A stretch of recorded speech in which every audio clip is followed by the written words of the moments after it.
Assalamualaikum warahmatullahi wabarakatuh. Halo teman-teman semuanya, jumpa lagi dengan saya Bang Kowi. Di video kali ini saya akan mereaction hasil pidato yang disampaikan oleh Bapak Abdul Mukti pada hari ulang tahun PGRI, tepatnya pada 14 Desember kemarin. Beliau menyampaikan beberapa hal terkait dunia pendidikan dan segala terobosan yang beliau buat, dan beliau juga di sini menyampaikan permohonan maaf terkait kenaikan gaji yang telah disampaikan yang menimbulkan asumtif bagi banyak guru.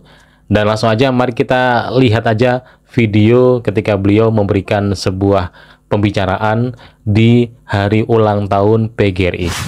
Dan Bapak Ibu juga mengetahui bahwa sudah disampaikan oleh Pak Presiden, guru-guru sertifikasi yang lulus pada tahun 2024 mendapatkan tunjangan sebesar 2 juta rupiah. Dan guru sertifikasi yang sudah lulus sebelumnya, tunjangannya dinaikkan dari 1,5 juta menjadi 2 juta. Ada kenaikan 500.000 rupiah. Nah, di sini akhirnya jelas ya, beliau menyampaikan dengan lugas ada kenaikan 500.000 rupiah aja. Ini untuk guru yang non ASN ya. Kita lanjut lagi.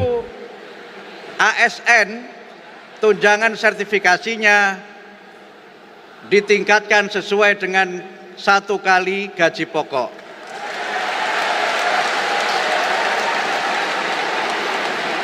Mohon maaf, mungkin jumlahnya belum sebanyak yang diharapkan oleh Bapak dan Ibu sekalian. Tetapi mungkin Prof. Satrio dalam beberapa kesempatan rapat kabinet, ada beberapa menteri yang juga mulai dikomplain oleh jajarannya, kenapa hanya guru yang tunjangannya dinaikkan. Karena itu maka sekali lagi kami mohon maaf belum dapat memberikan tunjangan yang setinggi-tingginya, tetapi mohon untuk tunjangan itu digunakan untuk peningkatan kualitas, jangan hanya untuk memperbanyak tunggangan. Oke, mungkin di video ini yang saya senangi adalah beliau menyampaikan berapa besaran nominal kenaikan gaji guru di guru yang non ASN, yaitu 500.000 rupiah. Tapi yang ketika guru yang ASN, beliau tidak menyampaikan berapa nominalnya, padahal harusnya beliau memberikan penjelasan juga seperti yang tadi, bahwa memang tidak ada kenaikan sama sekali. Yang memiliki kenaikan atau yang mendapatkan kenaikan adalah guru-guru ASN yang baru saja dapat serdik, dan 2025 besok mereka baru saja mendapatkan atau bisa menikmati yang namanya tunjangan profesi, sehingga mereka bisa dikatakan gajinya naik satu kali gaji pokok gitu ya. Yang artinya itu memang sudah terjadi dari tahun-tahun lalu, dari zamannya Bapak SBY, dan secara kesimpulan harusnya beliau menyampaikan seperti yang tadi ketika di gaji yang non ASN beliau menyampaikan ada kenaikan 500.000 rupiah. Nah, kalau yang di ASN ini harusnya beliau juga menyampaikan tidak ada kenaikan sama sekali di gaji guru yang ASN. Harusnya begitu ya. Jadi biar netizen tuh enak, lega gitu ya. Permohonan maafnya jadi lebih maksimal diterima oleh banyak netizen. Cuma di sini tidak disampaikan, dan beliau bahkan menyampaikan bahwa anggaran gaji guru ini malah menjadi apa ya, pembicaraan pusat iri hatinya para pejabat yang lain, karena dianggap gaji guru aja yang ditingkatkan, padahal yang meningkatkan cuma 500.000 aja untuk guru yang non ASN gitu ya. Tapi ya udahlah, nggak apa-apa, kita tetap bersyukur aja ya teman-teman. Tunjangannya meningkat, kreditnya juga meningkat, ini yang saya khawatir. Yang kedua, Ibu Unifah, sesuai dengan yang kami sampaikan pada saat peringatan Hari Guru Nasional, guru-guru ASN mulai tahun 2025 dapat ditugaskan di satuan pendidikan swasta yang diselenggarakan oleh masyarakat.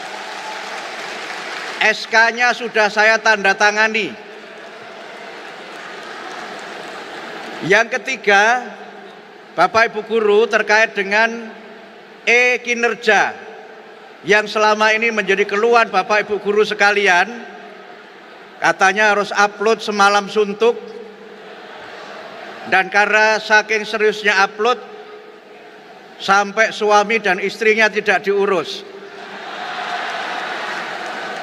Sudah kami tanda tangani kesepakatan antara Menteri Pendidikan Dasar dan Menengah dengan Kepala Badan Kepegawaian Negara Bapak Ibu tidak perlu upload lagi untuk laporan kinerja guru. Nah ini yang paling saya suka, satu-satunya terobosan dari beliau ya ini. Bapak Ibu juga tidak harus mengajar 24 jam. Jadi yang saya suka adalah beliau mengubah konsep e-kinerja yang semula kita harus mengunggah banyak sertifikat, banyak kegiatan, kemudian kita harus mengerjakannya dalam waktu 1 tahun, kita mengerjakannya 2 kali. Nah di sini beliau menegaskan untuk mengubahnya menjadi cukup 1 kali aja, jadi 1 tahun kita mengerjakan 1 kali aja dan tidak perlu mengumpulkan banyak berkas-berkas sertifikat. Jadi kita cukup membuat pelaporan aja, itu sudah cukup. Ini yang saya suka. Ini yang saya suka dari program beliau untuk yang dunia pendidikan ya. Tatap muka, tetapi harus memenuhi 24 jam kinerja yang nanti kita tentukan dari bimbingan kepada para murid, pengabdian di masyarakat, peningkatan kompetensi, termasuk keaktifan di organisasi seperti PGRI, itu nanti dihitung sebagai bagian dari e-kinerja. Karena itu mudah-mudahan tidak ada lagi guru yang kita sebut sebagai guru hit and run, yang dari lonceng ke lonceng, dari sekolah ke sekolah mengejar pemenuhan 24 jam tatap muka. Ini yang sebenarnya menjadi kebingungan banyak teman-teman guru ya. Maksudnya selama ini kalau kita pengen dapat atau dinyatakan dapat tunjangan itu kan kita harus memenuhi 24 jam ya. Bebannya harus 24 jam. Nah, beliau di sini menyampaikan bahwa nanti beban ngajarnya nggak harus 24. Nanti angka 24 itu bisa dihitung dari berbagai kegiatan. Nah, ini yang masih banyak teman-teman guru itu masih bingung bagaimana penerapannya, bagaimana implikatifnya. Cuman kita nantikan aja bagaimana nanti regulasinya di tahun 2025 itu bisa berjalan ya. Semoga aja itu memang benar-benar terjadi. Kita tidak harus 24 jam dalam mengajar, tapi angka 24 itu bisa kita ambil dari berbagai kegiatan. Karena kan kalau kita hitung-hitung di tahun 2024 ini aja udah banyak guru-guru yang bersertifikasi baru dengan jumlah formasi yang sangat banyak. Otomatis kan kalau di satu sekolah itu ada banyak dan nanti terjadinya overload, itu kan nanti akhirnya pembagian secara merata 24 jam itu kan jadinya susah gitu ya. Tapi akhirnya kalau pada akhirnya aturan ini benar-benar bisa dijalankan, tidak harus 24 jam mengajar, alias angka 24 itu bisa diambil dari kegiatan mana aja, yaitu sangat bagus sih. Akhirnya kita tidak harus saling senggol, saling sikut untuk mendapatkan jam paling banyak. Jadi Bu Unifah, sudah kami tanda tangani itu. Yang berikutnya, insya Allah nanti peningkatan kompetensi dan kemampuan guru juga kita tingkatkan. KKG dan MGMP akan kita aktifkan kembali. Kalau ini kan sebenarnya KKG sama MGMP kan nggak pernah nonaktif ya. Dari dulu kan memang ada ya. Insya Allah juga proses untuk rekrutmen kepala sekolah kita buka secara terbuka melalui jenjang-jenjang pelatihan yang sebagaimana mestinya.